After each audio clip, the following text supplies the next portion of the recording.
मित्रांनो, एका तहसीलदाराला अटकही झाली. त्याचबरोबर 2 दिवसामध्ये तक्रारदाराला सुद्धा अटक झाली.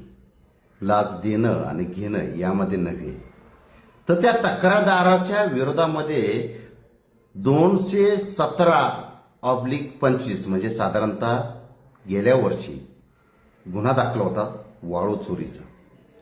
त्याचबरोबर MPDA सारख्या गुन्ह्यामध्ये सुद्धा त्याच्यावरती कारवाई झालेली होती.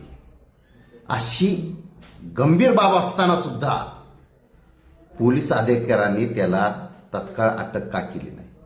बरं, मी म्हणतो की अटक करणं हे गरजेचं भासलं नाहीये, परंतु ज्या वेळेला तहसीलदाराच्या विरोधामध्ये त्यानं तक्रार दिली त्याच्यानंतर त्याला अटक करण्यात आली, म्हणजे समाजामध्ये द्विधा मनस्थिती निर्माण झाली.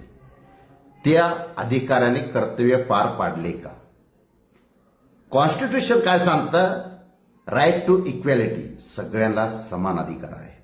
मग तो दोषी असू द्या किंवा निर्दोष असू द्या, याच्यामध्ये कर्तव्यात कसूर केली म्हणून त्या संबंधित पोलीस अधिकाऱ्यावरती कारवाई होणं हे गरजेचं आहे.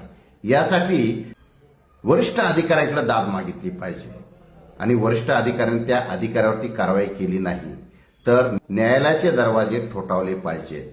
न्यायालय चौकशी समिती स्थापन करेल आणि दूध का दूध आणि पाणी का पाणी करेल. मित्रांनो, हा कायदा सर्वांना समान आहे.